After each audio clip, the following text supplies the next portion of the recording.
And now we're going to talk about another facet of what happens next. And the suggestion is there's so many different things out there to do, it's choosing the right thing and choosing the right thing at the right pace. So please will you put your hands together and welcome the lovely Jane Hustwit.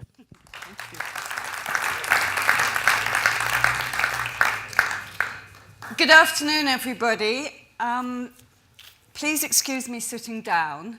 I'm wearing the wrong clothing for the mic block, so I have to sit down because otherwise I'll just walk about and it'll trail behind me, which is not a good look. What I want to do is talk to you, first of all, a tiny bit about myself. I'm someone who has come out of the other end, if you like. I have had 10 years of unretirement. And the conversations we've just previously had were really, really familiar to me. And in that 10 years, I have worked for myself. I've had 2 interim jobs as a chief executive and as a director of communications. And I have done an awful lot of volunteering. And I think I would say, in some aspects of my working life, I am now at the top of my game.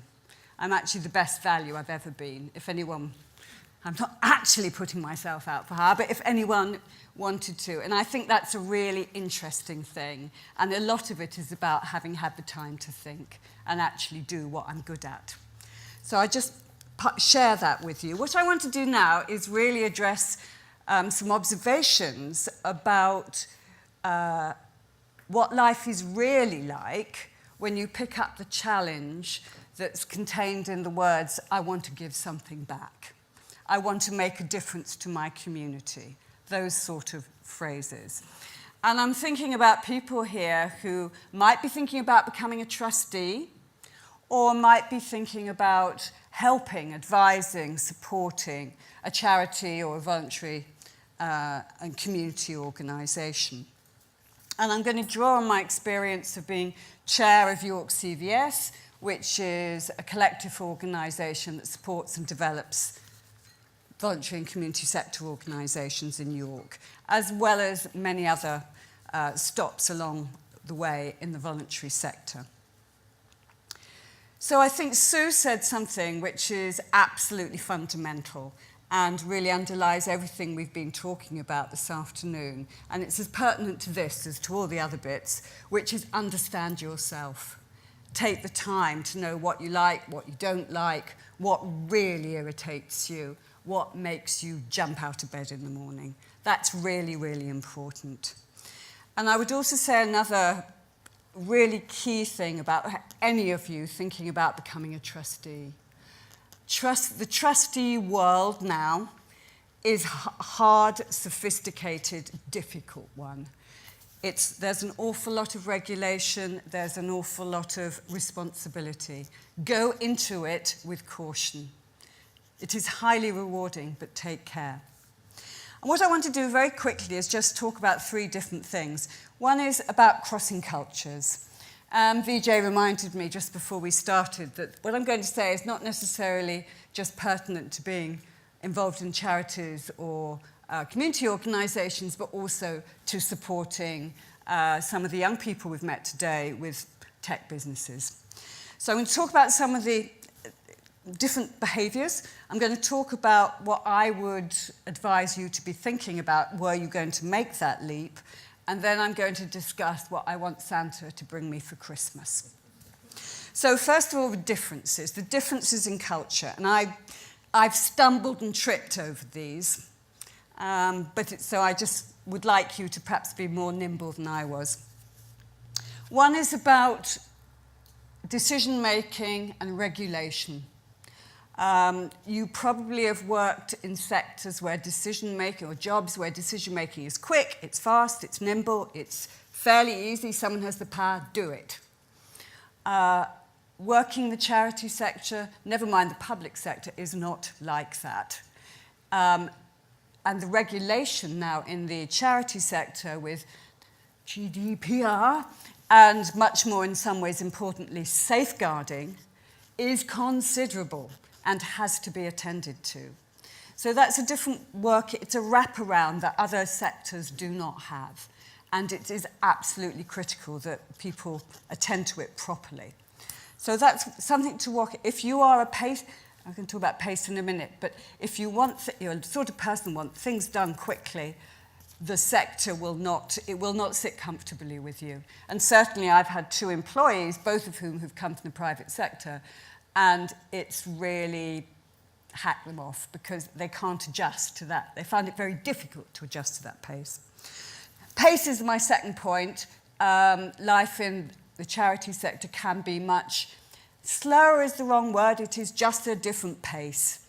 And if you are a speedy person, I've already said it, it is not a comfortable place to be until you get used to it. If you do, you may not. The last point I want to talk about very briefly and in headlines, but I'll give you an example of where it can go wrong, is about the collection of things that are around values, around what drives people, what makes people set up a charity, set up a voluntary organisation.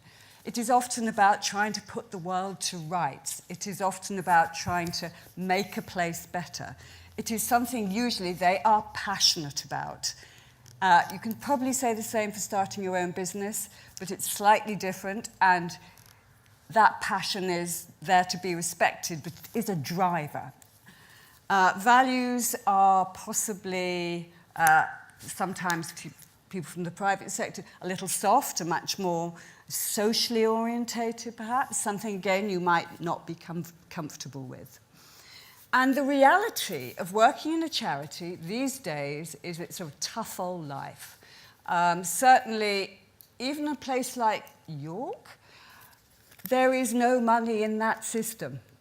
People work under stress, they have more demands, less money, and austerity. The government may say it's gone. It hasn't, and it's getting worse. We deal with people in poverty a lot. So it's a harsh, harsh world, and it's a tough, hard world, but it is one that is utterly important. I think the values are really quite important, because if you get somebody doing a senior job, have a responsible role in a charity that isn't bought into the values, you get into all sorts of pickles. And I'll just give you a very quick example of someone who was chaired a charity that I was involved with supporting, who had absolutely no idea about diversity and equality, and would say the most outrageously eye-watering, misogynist, and possibly, though I never heard, racially improper things without even thinking about it. Not good for a chair. Also, and even worse in my book, was very unaware of the need for good, clean, tight governance, so that things have to be done properly. So get the wrong values in the wrong place, it can go horribly wrong.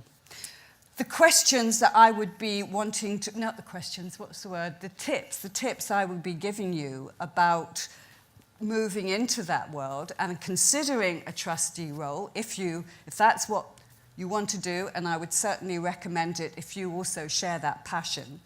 The first one is about always, always, always checking your assumptions and your expectations with the chief executive or whoever has invited you to join the board, because it is so easy when you're crossing cultures to get it wrong and to be making assumptions. Secondly, as a result of that, I would be at all times checking for clarity. Is this what it's really about? Have I understood this? Am I making a contribution? Is that really the budget?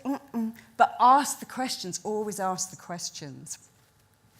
And then I think it's something about careful negotiation as well, about making sure you really understand what the role is and discussing honestly and frankly, are you making the best contribution? You probably are, but it is very easy when you're blending different ways of working to get it wrong. And you're actually, and I've had examples of it, almost causing more problems than you're solving, because you're taking up time which the chief exec or whoever could be putting elsewhere. I've only been talking so far about trustees, and what I would like Santa to bring me for Christmas is not some more trustees, because I have worked hard and carefully to find trustees that actually are meeting our business objectives at the moment. And I really don't want to have to spend my time on people who come and say, I think I'd really like to come and be one of your trustees. And I say, well, what can you offer? Oh, well, I've got lots of time and experience. No, I like a little more definition than that. What I would like Santa to bring me for Christmas is another Adrian, or another Jules, is it Victoria, the woman you referenced right at the beginning, who became an advisor. I have a wonderful volunteer in my workplace called Adrian. He is a man in his 50s who is in an interesting employment situation, in that he's not working full-time at the moment.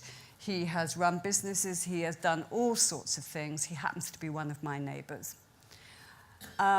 We met when I was pulling up a gooseberry bush, and I was covered in mess and brambles and what have you. I heard a voice saying, "Are you York CVS? I really don't think very much of your website." Oh, fine, great. Anyway, from that a conversation developed, and he now comes in, and he is an advisor. And I can say to him, can you look at the risk register? I really don't understand. Well, I do roughly understand, but I don't have the time or patience to make it work properly. So he comes and sorts that out. We have a project which is called Ways to Wellbeing, which is about, you may have heard of it, social prescribing. A huge number of people go to the GP, not with a medical problem, they have a social problem. And they're lonely, or they've been bereaved, or whatever. Adrian goes and visits the suggested clubs or facilities or whatever that we might send those people onto. He's a mystery shopper. He is going through the governance arrangements like a dose of salts and saying to me, Jane, this is ridiculous. It says that here and it says that there, and they contradict. What are you going to do about it? It's wrong. So, sounds light, but my goodness, does it make a difference to my life? Because we're desperately stretched. We haven't got enough people to do the work. My chief executive has been 2 weeks in the job.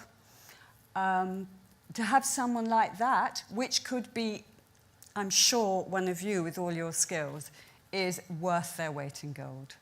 And if I had another one with different skills, I'd be really, really happy and think, you know, that Rudolph was a thoroughly good thing. So I think that's really a quick race through. I mean, the whole thing about becoming a trustee and getting involved in a charity is enormously valuable, can be deeply frustrating, but I would say from my own position is one of the best things that you can do as part of your portfolio working. So that's it.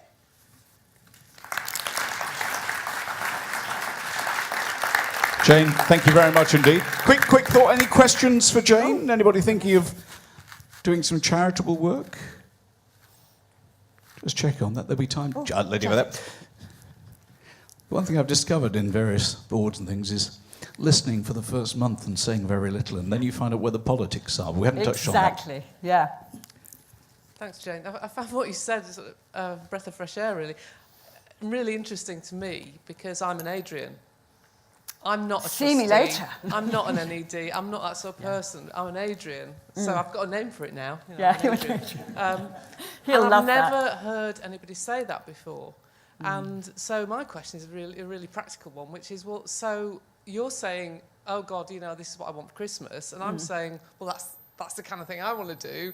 But however does this stuff get joined up? Because with things like trustees and ADs, there's a kind of fairly formal route to it. But for, you know, unless I come and stand next to your next gooseberry bush or something, I might not, you know. How do I know? You're welcome.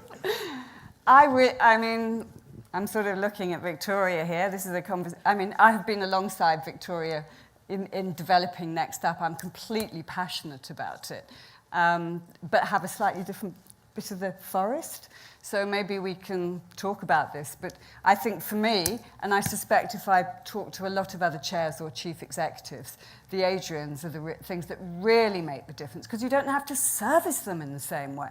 Sorry, I probably shouldn't say that. But you don't have to do that. You know, you are not, you know, you don't have to, I don't know. You don't have to, you know, they just come in and do the job. And also, the other thing that I'm sure some of you will understand is that volunteering is actually very good for you. And I know Adrian won't mind me saying he has low-level mental health problems. Coming into an office full of young people, and me, he loves it. It actually has made a huge difference to his life, and I know he'd say that. So there's the Adrian packages, I think, for me, and a lot of my colleagues are invaluable, absolutely invaluable. Lovely. Thank you very much, ladies and gentlemen. Jane Hustwit.